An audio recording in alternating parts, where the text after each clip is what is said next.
Well, hello everyone, and thank you for joining us today for our webinar on unlocking the E-Rate Cybersecurity Pilot Program with, insights and strategies with TriVigil.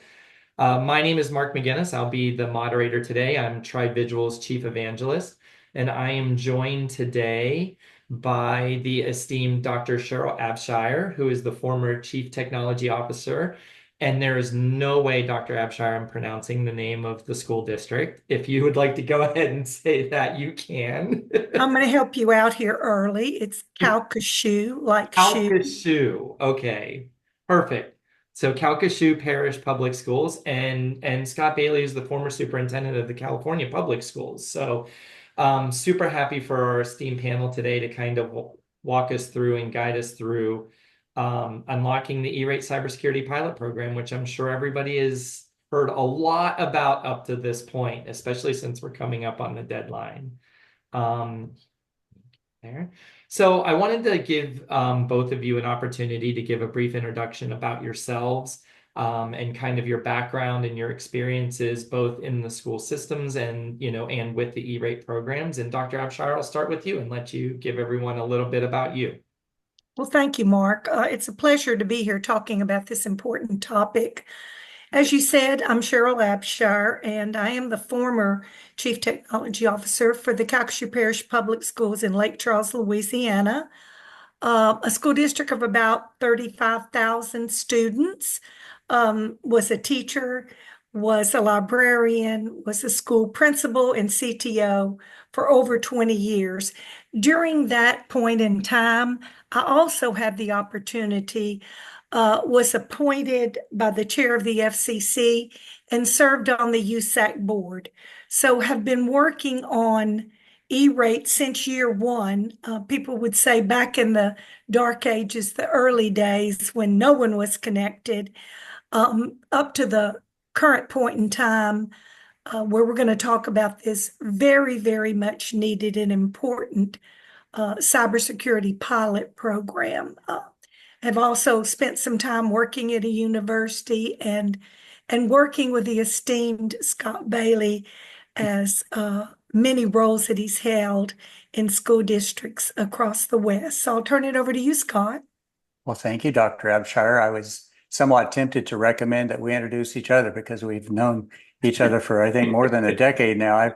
I could pretty much recite your resume, which is very extensive. I am Scott Bailey. I recently retired as superintendent in a Southern California school district representing 27,000 students. I was there about 5.5 years. Prior to that, I had experiences across the U.S. as classroom teacher, assistant principal, principal director, CAO, and then superintendency. Also had the opportunity while I was in Las Vegas to teach at the Nova Southeastern University on the side. So certainly enjoy this topic. E-Rates has long held a position of support as a superintendent. Certainly I had a lot of technology initiatives I wanted to execute, and that E-rate funding, the major discounts provided, certainly helped propel us forward in my former roles. Well, I am super honored to be here with both of you. So thank you both so much for joining me today and being able, like Dr. Abshire and Scott, you had said to talk about this important topic. So before we dive into really the meat of it and the questions and everything like that, Dr. Abshire, as the expert in E-rate and working with the FCC and USAC and everything, I wanted to give you an opportunity to really kind of talk to the audience about what is this E-rate cybersecurity pilot program? What are some of the deadlines? What I know that people have been seeing a lot about this, but it does, as you know, and Scott knows, and everybody else knows, it kind of gets muddled in with the regular E-rate program. There's not been a lot of very specific talk about the cybersecurity pilot program. So I'll let you, the floor is yours to kind of let everybody know a little bit more about the program itself. Well, again, thank you, Mark. I think that you've hit the nail on the head that there's kind of been a little bit of a lull around this important program. And I think I would attribute some of that to at the beginning of school. All of us that work in technology know that ramping up to start school is a very, very important time, and some of this gets lost in the weeds. The program is something that many of us have been advocating for, and quite frankly, fighting to get recognition at the FCC that while universal service and E-Rate fund connectivity, and we are grateful for that, since the 1996 Telecom Act, we celebrated that. We all used it, as Scott mentioned. And without E-Rate, under universal service, I can say unequivocally that the schools and libraries in this country would not be connected to the internet because budgets do not exist that could cover those connected fees and the other pieces that function as part of infrastructure for a connected school district or library. So E-Rate is the piece that has connected our schools and libraries. Now, the conversation has continued that, okay, well, that's great.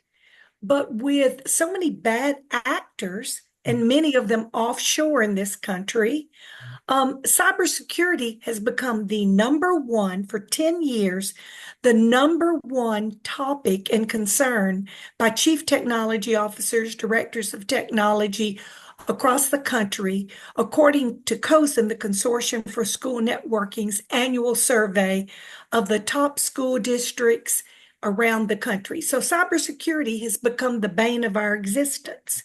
And so what does that mean? Why do we care about this? Because once these networks are attacked or ransomed or shut down, the way we live now in schools, it's gone. We shut business down. Some school districts have completely closed because all of their content is digital. Some of it is ransomed. In other words, for small or large sums of money, the data that has been stolen has been put out on the internet. And we're not just talking about, oh, the name of a school or who works at a school. We're talking about social security numbers, bank routing numbers, health information, private information about students' achievement, and perhaps their categorization as special needs. So this data that school districts hold on to is some of the most important in our country today. So we've been fighting to say to the FCC, excuse me, connectedness is great, and that's wonderful, but if a cybersecurity threat shuts down our network, well, you're paying for our network to run and it can't run. Mm-hmm. So that's somewhat of an anomaly there about, so why isn't cybersecurity funded? Why is it important? Well, we made our case. In fact, I met with the FCC this spring, and we felt very confident that we were going to see this pilot program. Now, some people are saying, well, it's a pretty quick deal here. The window opens September 17th. It closes November 1st. We're rapidly approaching that deadline. So maybe I shouldn't get involved. Let me say, with every bit of passion in my educator soul, it's not too late.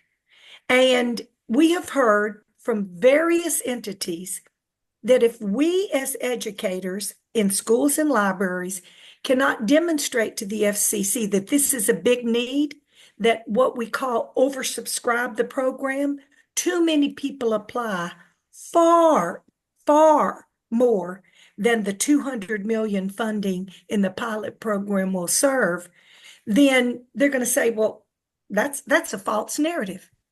Schools and libraries really didn't need cybersecurity because we had very few people apply.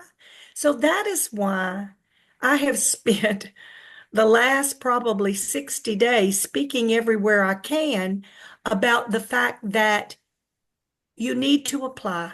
If you're a school or a library, you need to apply.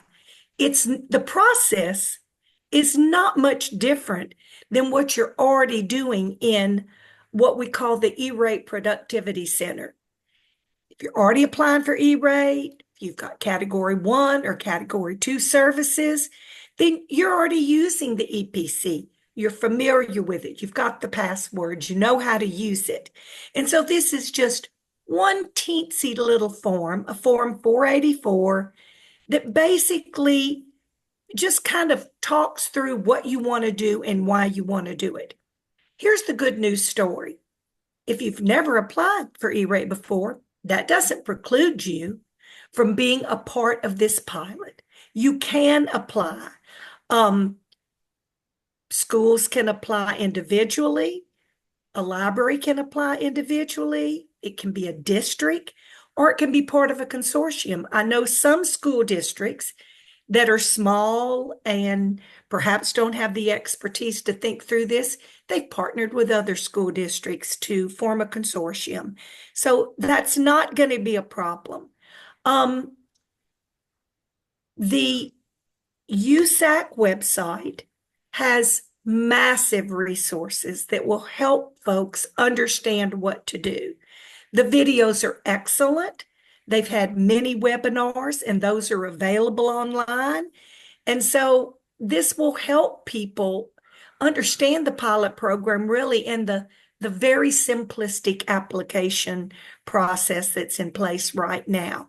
One of the things that I think people should think about is it's not about the 200 million, because that's not going to fund everyone that needs it. It's to show cause.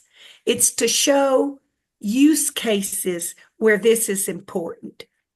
The participants have a budget range, and it's based on per pupil allocations from a minimum of about 45,000 up to about 4.5 million. So some of the larger school districts will have an opportunity, obviously, to apply more. There's several phases in the application. There's this preparation piece that's pretty simplistic. Then there's a submission, and then there's the selection. So the key to this is the phase 1 piece. That's the simple part. And while the program's being run by the FCC, USAC, and E-Rate that we're all familiar with, you have a chance to go through and look at what you need. So some items are already funded basically under E-Rate, like a basic firewall. Well, that's not going to come under this program, but we all know with the sophistication of networks today, a basic firewall won't do it anymore. And so what is coming under the new pilot program? Advanced firewalls, endpoint protection, yay. Identity protection and authentication, and monitoring, detection and response, MDR. So these are all things that those of us in the tech field know that we need. Experts in the field have indicated that these are critical points for the safety and protection of the networks and the data in schools that we house. So when will the funding be available? The program ends November 1st. Then I'm sure there'll be a lot of meetings at USAC and a lot of experts, and they will plow through all the applications and selections will be made. Here's the key. It doesn't matter if you applied day 1. It doesn't matter if you apply the last day. I would not wait to apply the last day because glitches occur. You could have a network go down in your school district. You don't want to run home and connect to your home network to do this. There could be an avalanche of people applying that last day. I always like to get in 2 or 3 days early so that I have time to call and get help if there's a problem. So don't wait to the last minute. You're going to be able to get funded the same, way that you've done before. The key to this is you might not just get funded for one thing from one company. As an example, TriVigil is putting on this webinar for us. They might only use a piece of the budget for the services they offer, and you might have to reach out to other solutions to get a complete secure system. Here's the good news. That's okay. That's okay. You're going to be able to do the same thing, use the SPI service provider invoicing or a bear form, the build entity applicant reimbursement. It's going to be the same way. There'll be a phase one where you'll file the first application, part one, the 484, and then there'll be a selection made to go to phase two. Then you'll be able to do the competitive bidding, everything that you've done before, the same 28-day period, everything. So being able to know where you are in terms of cybersecurity, where the gaps are, where the weaknesses are. So some people I talk to are reaching out to get services in advance of this to find out what are their needs. And that's allowable, but it's not covered by this pilot program. So you can do that. Dr. Abshire, there was actually a question that came in really quick that I think is actually important to address now. So somebody had asked where they get Form 484. They're not seeing it in the EPC. So if you know of that error or... That's interesting because I have seen it. Obviously, we're in a webinar. If they will put their email address in, Mark, we'll be glad to reach out and get that information to them. Perfect. And also at the very end on our resources tab is a resource to a complete overview that will link to all of these things as well. But yes, please put your email in the chat or Q&A, and we'll make sure that we reach back out to you. With the question, yeah, the link will be in the document you're going to provide. I don't want to take us there right now, but it's there. And the application is pretty straightforward. It's pretty clear. Some of it we've filled with things that you're using as part of your traditional E-Rate process. I think there's about 30 questions, 15 yes/no questions, some drop down, selections about the focus of the plan, pardon me, summaries of what you've done, the funding use, budget questions are just estimates. So, you might want to check the market, maybe get preliminary quotes so you know what you're talking about. But I do have a couple of quick tips to focus on these key areas like the alignment and purpose and scope of the pilot. You need to know what USAC is looking for so you can reference back that. You have to have an understanding of your own budget, your funding sources, sustainability. The program is a 3-year program. You're able to spend it all in year one or spread it out, over the 3 years. That flexibility, once you get selected, is up to the applicant. You should be in cybersecurity groups and knowing what's going on in information sharing groups. I mentioned COSN. I was on the board of COSN.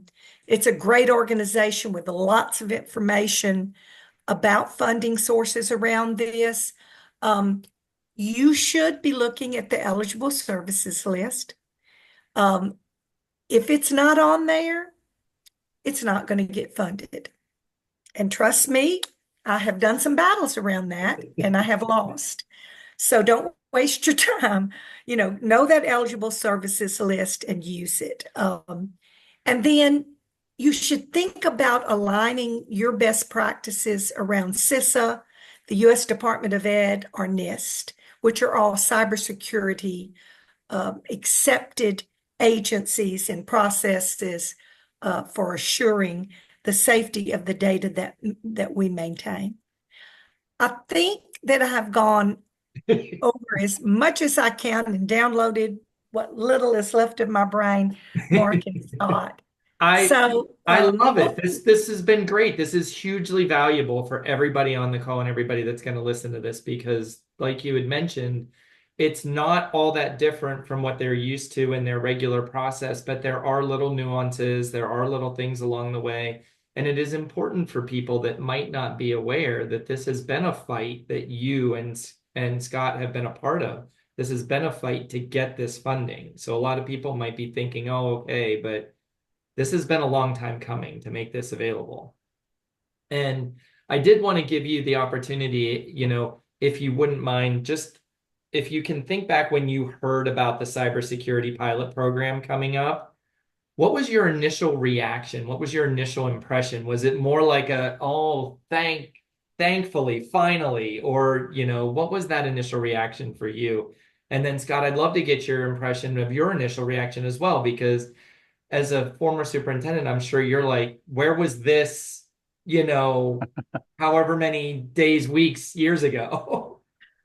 well, this was part of what I call, Mark and Scott, the Show Me the Money campaign. It was like the Cuba Gooding Jr. story, Show Me the Money.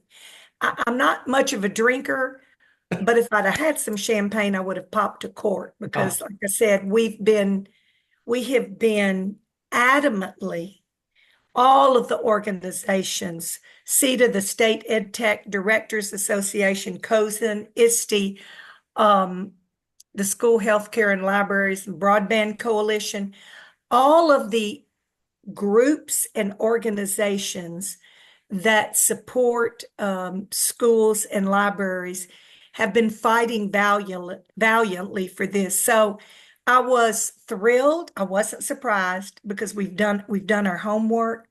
But again, I cannot stress enough. People have got to apply, whether you think you're going to get it or not. Cram in that phase 1 application so the FCC says, oh my God, schools and libraries need cybersecurity support. Because at the end of this pilot, there's going to be a decision made. Well, what's the sustainability? How do we fund it? What was the need? What were the results of this pilot? And we want to demonstrate to them without a doubt that the need is great and growing every single day. Absolutely. If I may jump in there, Mark. Yeah. First of all, Dr. Abshire reads my mental notes way ahead of time. So I'm definitely on the same page as she is when it comes to this topic. Having 32 years of experience prior to my retirement in public education, I can say this is kind of an old school meets new school. I absolutely agree with Dr. Abshire. We fought to obtain connectivity funding. I don't even know if that mission's 100% complete yet, but certainly it's moved light years ahead, and we applaud the FCC's effort in that arena. And I think it's interesting now here in the new school era, we're talking about, oh, great, now that we're connected, look, we have a vulnerability and these bad actors are trying to infiltrate our system. So no good deed goes unpunished, so to speak. So that was kind of my first reaction. My second initial reaction was 200 million. Let's see, how many school districts are there? How many libraries across the US? That's kind of a drop in the bucket compared to what I know is the real need in this new school environment. And Dr. Abshire was, hitting the nail on the head with the fact that we have to signal to the FCC that this is a real need. And without us applying, not to mention the fact that I would argue that there's great benefit in just the application phase itself, because you get to kind of do a self-inventory, take stock of your cyber posture, so to speak. I think there's a great benefit in that. So those were a couple of my initial reactions. And then lastly, because again, recently retired superintendent, wow, that's just one more stressor for the educational leader in those school districts to have to be weary of these bad actors and potential cyber threats. Going back to the old school, when I first started in public education, I thought of fishing as something I did with my grandpa at the lake on a weekend, and now we have this new terminology, phishing is a bad thing. The other thing was, cybersecurity postures. Like, well, when I was in school, I remember everyone preaching posture, set up straight.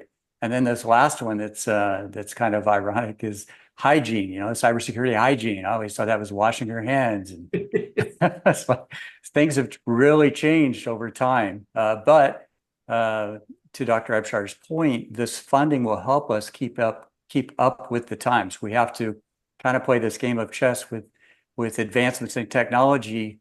We also need to advance as public school systems. Absolutely. And Scott, in your, recently previous, life as a superintendent, you think about, your 32 years in that space and working in the public sector. Can you elaborate a little bit for you? I mean, you kind of touched on it there, but just the importance of the cybersecurity pilot program, from your perspective, because this is brand new for everybody. Yeah, absolutely. It's extremely important. In fact, I may call it critical because it can, a cyber attack, a ransomware can cripple a district, not only just for a few days, it could be weeks. It could be a lengthy recovery process beyond that. But more than that is the community confidence, your stakeholder, shareholder confidence in the school district. I'll use my former district as an example, 27,000 students. We represented a constituency across 9 cities, 752 square miles. My successor, Masterfully, with her Board of Education, was able to secure a $675 million bond initiative recently, which will pay spades for the district going forward, especially with capital projects. I would argue that had that district been a victim of cybersecurity attack or ransomware, if there was evidence that student and staff data were stolen or taken hostage, I don't think the vote would have turned out the way it did had that incident occurred prior to the actual vote on the bond. That's just to illustrate a hypothetical assumption, if you will, of mine. But it does underscore the fact that community can gain or lose confidence in a school district based on its actions. In this case, school districts need to be proactive through these pilot monies to move the cyber defense forward. And, ultimately, I see this as moving from what we might call cyber insecurity, where districts aren't poised to counter these negative effects, these threats, moving from a cybersecurity posture to an actual cyber secure posture. So insecurity versus security. I think you said an interesting thing, Scott, about this public confidence. The data coming out of Statistica and, everything that I read and try to stay up to date on, that an average cybersecurity attack, we're not talking about, oh, we're going to take care of this for 10,000. We're talking about millions of dollars. Now, as a former superintendent, and I know your chief technology officer quite well, I can see your response when she would come to you and say, well, we've been attacked and we don't have a budget item for this, but we're looking at $2, $3, $4 million to try to recover this money upwards in larger districts to hundreds of millions of dollars. So the question is not if, the question is when will a school district that cyber criminals consider us to be the low-hanging fruit? Because we don't have high-end security professionals, the government, the banking industry, lots of other industries, because quite frankly, we can't pay the high salaries. And when we do get people trained, sorry, Mark, but private industry hires them away from school districts. So we must employ tool sets and companies such as TriVigil that can help support a school district and be that extra set of eyes on that dashboard or that extra set of tools that we cannot do. And as a superintendent who had to report to a board, I can only imagine, Scott, the angst that would have occurred if you had to go to them and say, we're going to have to take a good bit of our reserve to try to get this data recovered. That seems like what I call career altering experiences. No, it's an excellent point. Definitely, I would not want to be in that seat, and I feel for those that have been in that seat. But again, it's a way to proactively move forward and secure community confidence by protecting yourself. And again, these cybersecurity pilot monies are definitely a step in the right direction to acquire additional support.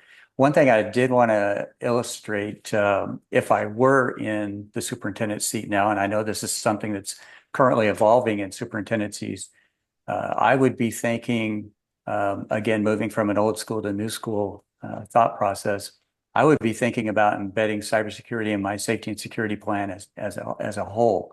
You know, when I was superintendent, principal, building leader, director, whatever the case may have been throughout my career, we often talked about brick and mortar protections. I think we also have to talk about cyber protections, right down to the fact that you have a response plan, you do mock drills, you have specific assignments for personnel. In the case that you would be a victim or at least an attempt at a cyber attack within your district. So it's a thought process to make it more holistic into safety and security. Well, I think you've hit on a very pertinent point, Scott. It's part of a disaster recovery business continuity plan. Mm-hmm. It's not just, here I was in South Louisiana, known as Hurricane Alley. It's not just about preparing for a hurricane or flood or a tornado. This is a different assault, but it's still disaster recovery, and it's still a critical part of the business of a school district is education. So it's part of our business continuity planning. Excellent point. And Dr. Abshire, to your point too, it's not a matter of if, it's a matter of when. So it doesn't matter where you are in the country. You could be here in Phoenix, Arizona. We don't necessarily have natural disasters, but you are going to get attacked. It is going to happen. Education is the fastest growing sector of phishing and ransomware attacks above everything else. And to both of your points, we don't have the billions and billions of dollars that corporations have to spend money around these things. We are very limited and in a lot of cases reliant on other entities for money to help cover that. So those are all really great points. The one thing, Dr. Abshire, I wanted to ask you is, could you explain a little bit, or how would you explain the pilot program's primary objectives to somebody that really is unfamiliar with it, or I don't even know how it's possible at this point, but didn't even know that this was a thing right now? Well, again, people in chief technology officer positions, there's a lot going on. There's a lot of moving parts. And I don't know of any school district that's overstaffed in their technology department. The majority of them are understaffed. So people are wearing lots of hats and they've got lots going on. So the goal of this pilot program is to improve the security of the E-Rate funded networks and the data. That's the goal number one. The second goal is that the FCC and USAC understand, I think they know, but more clearly understand the cost for cybersecurity services and how much potential funding is going to be needed for E-Rate. Right now, it's ground zero. It's what they think they know and what they've captured. But this pilot is going to demonstrate a clear understanding of the cost for cybersecurity. And then the other piece, the other goal of the cybersecurity pilot program is to really use other federal cybersecurity tools to help schools and libraries. There are tools that exist in the U.S. Department of Ed, as I said, with NIST and with CISA, but to be able to pull all of that together in a way that is understandable and reasonable for schools and libraries, that's the goal of the program. And that's why we fought so hard. That's why we've got an opportunity to show just cause and to show that the numbers are there with school districts that are deeply needy of support for cybersecurity through E-Rate. Yeah, absolutely. Scott, do you have anything to add to that? No, again, I think Dr. Abshire did very well in addressing that question. I can't reiterate enough, though. It's extremely important that school districts and libraries or consortia of signal to the FCC that this is a true need, because that's how we're going to have consideration for more permanent funding going forward to address these vulnerabilities. Absolutely. And I think for everyone listening, that's the common denominator that you're hearing from both Scotty and Dr. Abshire is we have got to overwhelm them with showing the need here, or they're going to think that the 200 million is the right amount. Or zero. Or is the zero. right amount. Or zero, even worse. Yeah. Well said. And so, so Scott, when, what advice, when you think of, being a superintendent, but your peers, your other superintendents and administrators, what advice would you give them about staying compliant with, cybersecurity focused requirements, of the E-Rate pilot program? And you had kind of talked about this a little bit, you and Dr. Abshire, about having this in your disaster recovery plans and things like that. But can you elaborate a little bit on that as if you were, talking to you? Absolutely.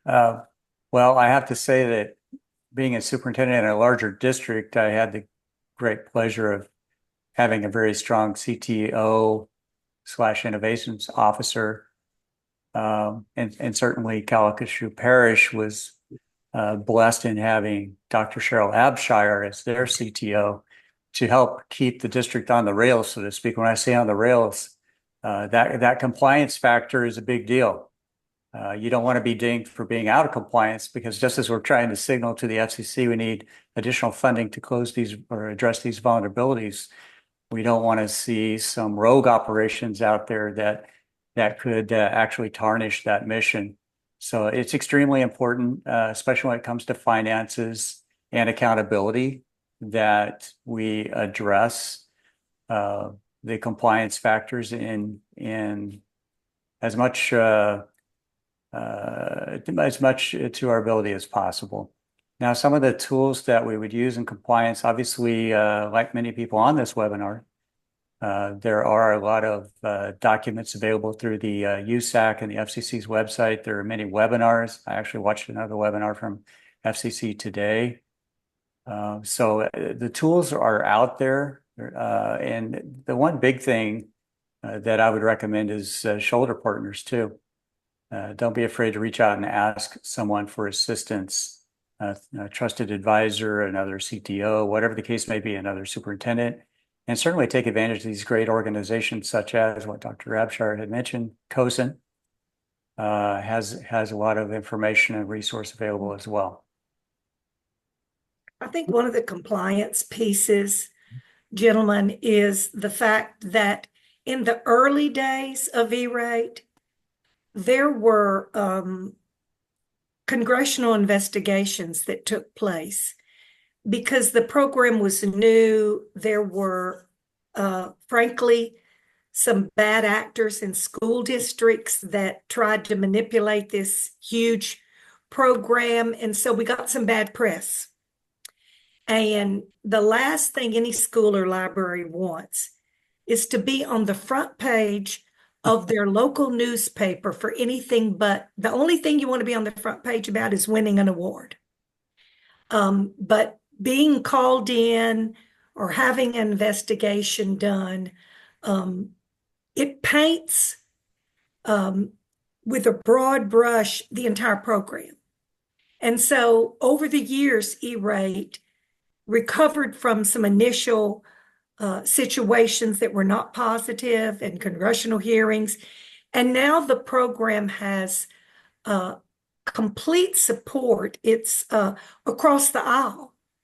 Both Democrats, Republicans, Independents, the White House supports E-Rate as a critical piece. So this compliance piece around cybersecurity is important. I would say it's just as important as in year one when we began the initial E-Rate program, because this puts a pin on the map of cybersecurity to say it's needed, it's justified, it's been well placed, it's been used in the manner in which it was determined. And so therefore we need more because we've proved our point with the pilot. That's what a pilot does, anything in a school district. You do a pilot to figure out what's viable. And we certainly do not want to do anything that would put compliance in jeopardy. Well, and Dr. Abshire, when you were in schools and in the school district, you were in a unique role where you had to yourself convince a Scott of the importance of compliance, right? Because you're the one responsible for that.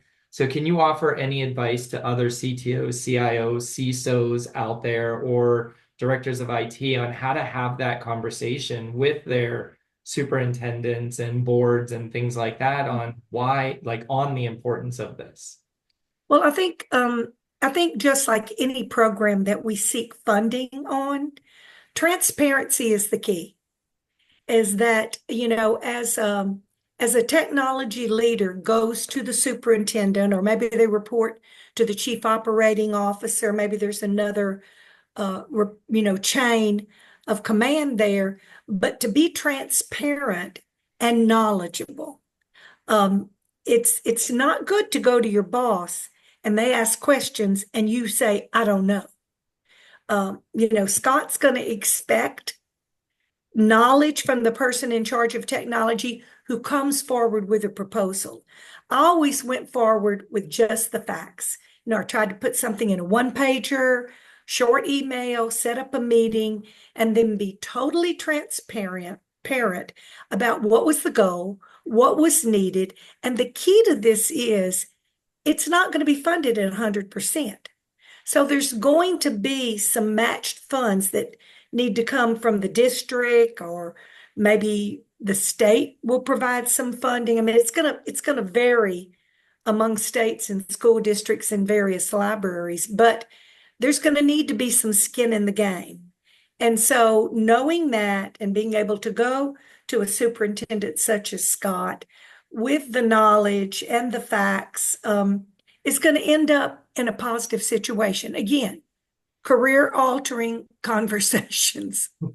Nobody wants, and I would say this with a certain degree of certainty, is that if something goes wrong, Scott is not going to stand up in front of the board and say, oh, it's all my fault. I messed up.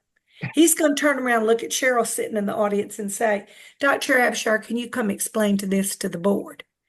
Because that is the role of a technology leader, is to be able to be knowledgeable and defend and know that you're on the right side of compliance rules and regulations. And to be on the right side, you have to know them.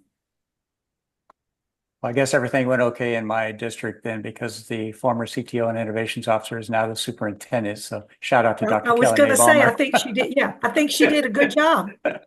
I wanted to add also, Dr. Abshire and Mark as well, that we shouldn't underestimate the importance of an E-Rate consultant. A disclaimer, if you will, I'm not an E-Rate consultant by any means. Nor am I. But certainly they play a valuable role in working through the application process with you, and certainly, if awarded, the after effects, hopefully positive as well. Well, and I think as much as I could assert that I felt fairly confident about E-Rate, we did use an E-Rate consultant. I don't know, Mark, if I can say the name or not, but we did use You can. Yeah, we used one of the premier consultants in the country, Funds for Learning, John Harrington, who's CEO there, and he helped shepherd us through many things and questions that came from USAC. And so we found that service to be quite beneficial to us. Scott, I'm glad you brought that up because I do think that's a critical part of, with the many hats that technology leaders have to wear, having an E-Rate consultant that has been deeply steeped and knowledgeable can really change the path forward for a school district. Mhm. Well said. Can we talk a little bit about aligning the cybersecurity initiatives with program guidelines? We've kind of looked at this a little bit, and Dr. Abshire, I'll start with you. If we want to kind of just high level, how do you ensure that a district or a school's E-Rate applications are aligned with the latest cybersecurity rules and guidelines? I mean, it's pretty like when you go through the guide, it's pretty outlined what is and isn't eligible. But if you want to expand on that a little bit. Well, I think you've clearly indicated that the guide, the eligible services list, for those of us in technology, understand what's applicable and what's not. Now, did we get everything we wanted? No, but we got a lot of what we wanted. And being able to apply for an advanced firewall when we all know that a basic firewall is exactly what it says it is. It's very basic. So to me, what I tell districts, when if I'm working with them, it's hard to know where you want to go if you don't know where you are. Mhm. And so being able to work with someone to do an assessment or at least drill down yourself and have met with your team or a company or an organization that you're working with to do an assessment to know, okay, these are where the gaps are. These are where our vulnerabilities are. Then you'll be able to apply with confidence to fill those gaps and solve those vulnerabilities. Mark, I know that at TriVigil, y'all are doing some work in that area in a pretty straightforward manner. That's just a quick assessment that gives school districts some insight in a very basic way as to what are you doing, what should you be doing, and how could you do that? So to me, that's the critical piece, is that you can't just throw, it's not like spaghetti. You just throw it up against the wall and whatever sticks, let's go. You need to really know where you are, and you need to have knowledgeable support either from your own team or from outside entities that can help you figure that out so that your application is as strong as it can be. Yeah, I would say that it's invaluable. The assessment level, the assessment step is invaluable. People or vendors, companies, friends, whatever, coming out of the woodwork and telling you what you need, and you don't know what you need unless you do a true assessment. And with limited funding, yes, we want to overwhelm the FCC, and we want more money, and we want this to continue to grow.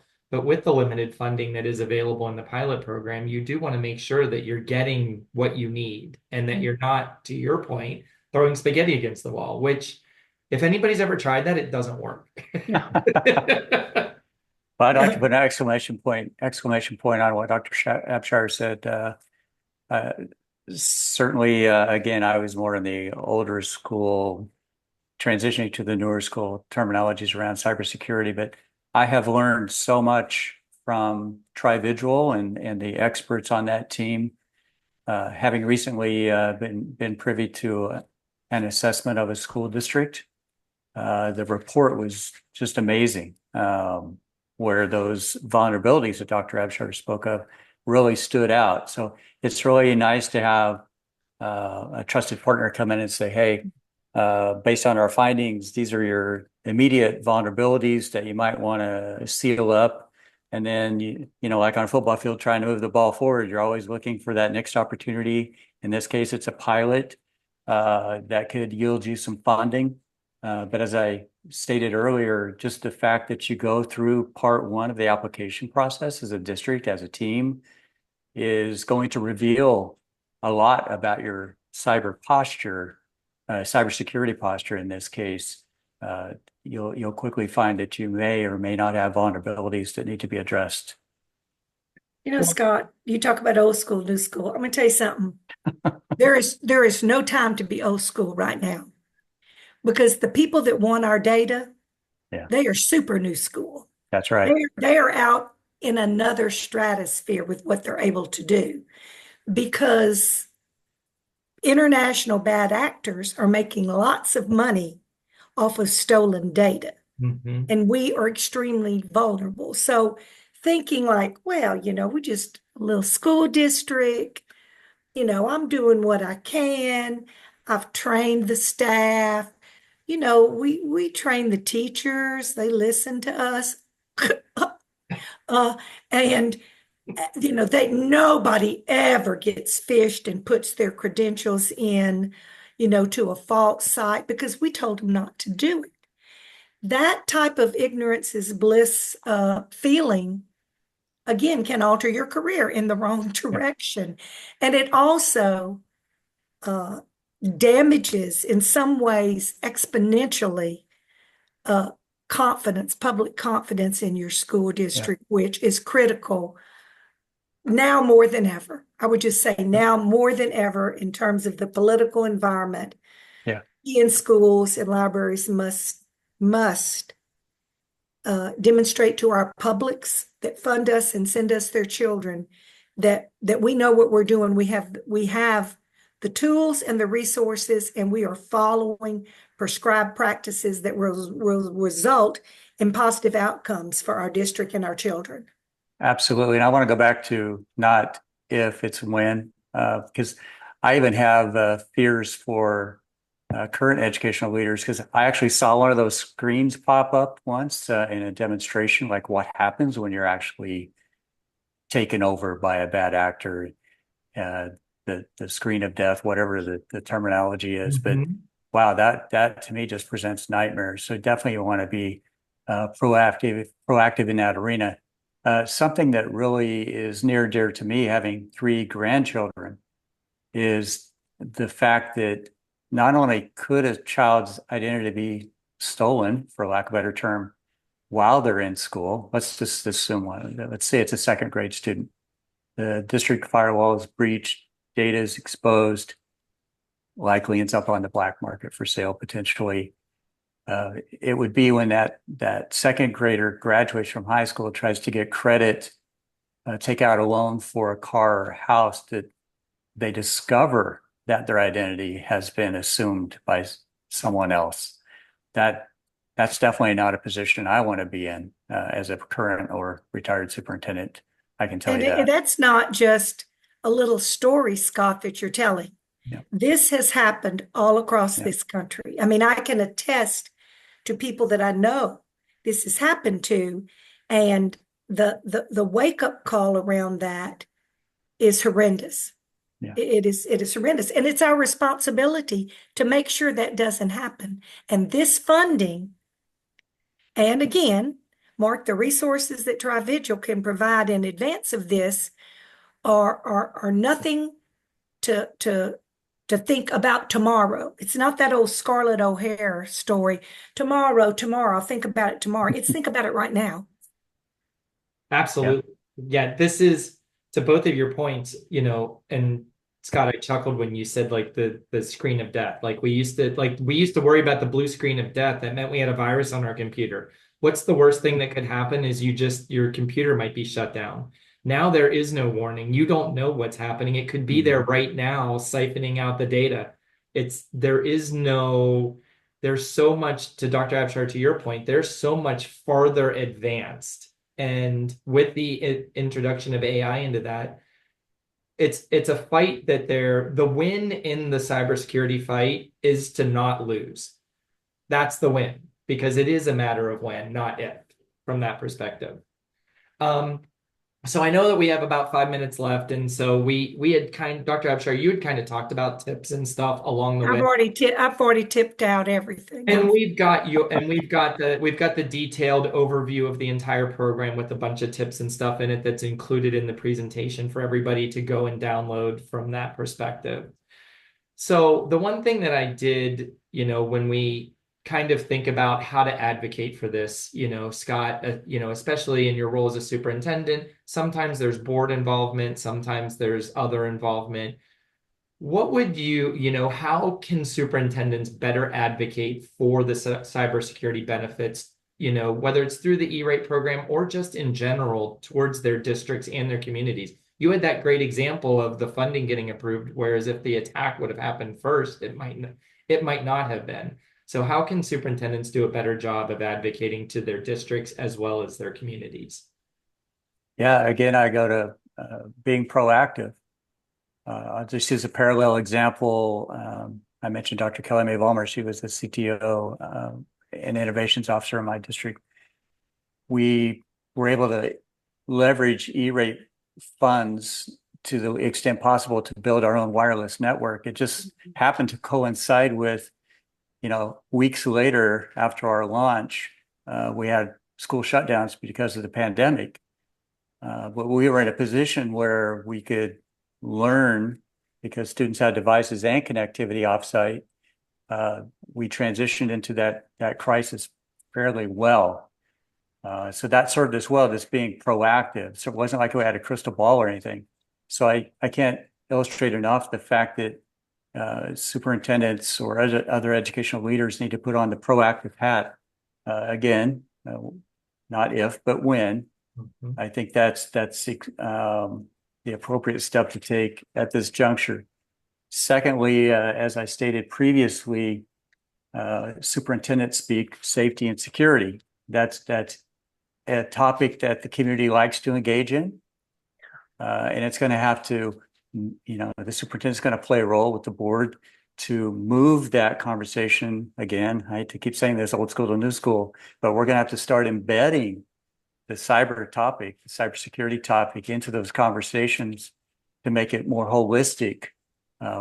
We're safe and secure, but have we included the conversation around cyber safety and security?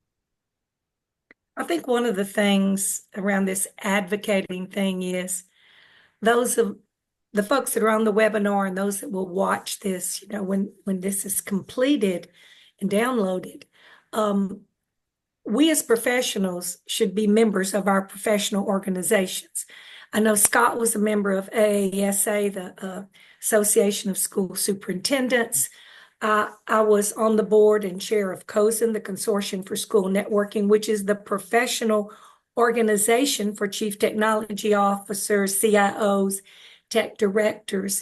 And just like school board members are members of the School Boards Association, we as professionals should support and be a member of our associations because our associations have the clout and the power and the membership numbers to advocate for us, for E-Rate, for cybersecurity, for all of the things that are important to us that love education and have spent our careers advocating for all educational avenues.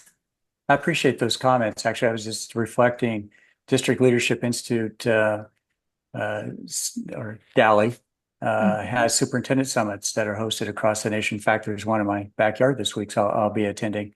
And I can tell you, having led some of those small group conversations, cybersecurity, just as COSN found, is a number one priority amongst education leaders right now. And I applaud these organizations for providing professional learning opportunities for the leaders of these school districts to try and address that situation. So with that being said, I do want Dr. Abshire, if you would just share some common, in kind of a closing, common misconceptions that people are facing, whether it's around the E-Rate Cybersecurity Pilot Program or thinking cybersecurity in general, that you would like to clarify for school leaders just to kind of emphasize home, like, let's not get lost here. Well, I think the key misconception is, oh, this is going to be E-rate. I don't have time to do this. Lord, I had to do that, and I'm just finishing up my 471s and my bear forms. My finance people are giving me grief about this. This is a eensy weensy, teeny little application that will not take you very long. I think I referenced it in my opening remarks. It's a few questions. Much of it will fill in because you're going to log in EPC as you do for regular E-rate applications. So this isn't going to take you, phase one, an incredible amount of time. Do not shy away from this because you don't have time. What you won't have time for is stand in front of the school board when you've had a cybersecurity breach and trying to figure out why. If somebody asked the question, well, didn't they have some E-rate money? Did you even apply for that? Even if you don't get it, you can say, yes, our district applied. We weren't funding, but we applied. The other thing is if you don't get funded, you can use that application to say, this is where our holes, our gaps are. This is the funding that we need to be made whole. It's good to go to the board with a proposal and something that's that's anchored in something as important as E-rate cybersecurity programs. So everything's on your side to do this. And Scott, anything that you would like to add from like just a misconception standpoint from everything that you've experienced in the past and what we're all learning as this is unfolding? I think Dr. Abshire did a good job summarizing.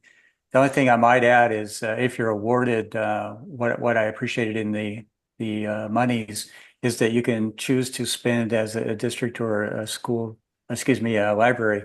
You could spend all your money on the first year or the second year or the third year. You decide how you want to pace that out, which I think will bode well for school districts. Mm-hmm. The other thing is you have to be mindful of tracking the positive and negative effects of these expenditures through this program, because again, the FCC is trying to learn from the schools and libraries what the true need is and what is successful out there via the implementation through these monies. Well, I really want to thank you both, and I want to thank everybody that's attended and everybody that will be listening to this. I'm going to leave this up for a second, so for those of you that are still here, you can go ahead and pull any of these down that you want to pull down. I will share all of this with you all, both in hard copy and in the recording along the way. I absolutely encourage you to, if you have not already, to visit the FCC E-rate page as well as the detailed E-rate overview. I have yet to see a more detailed, easy to follow overview of what this cyber program is with the details of the dates and things like that than this particular overview. Also, a huge thank you to Dr. Abshire and Scott. Thank you both so much for being here. This again will be included so that anybody can link with them, but you can find both Dr. Abshire and Scott and myself on LinkedIn. Please feel free to reach out to all of us, ask any questions that you might have, just connect with us in general. And then, with that said, the last thing that I just kind of want to say to everybody that is here and or listening, and both Scott, you and Dr. Abshire hit on this. It's not a matter of if, it's a matter of when, and we are absolutely positively all in this together. I encourage you, whether it's us at TriVigil, whether it's just picking the brains of Dr. Abshire and Scott, or whether it's other partners that you have, I encourage you and your peers. This isn't something to be ashamed about. It's going to happen, and it's happening to everybody. So we're all in it together. We're all here to try and make sure that we can keep our head above water. And with that said, thank you all for attending, and thank you both so much for being a part of this. It's been my pleasure, and we will see everyone soon. Thank you. Stay vigilant, my friends. And thanks to TriVigil. Absolutely.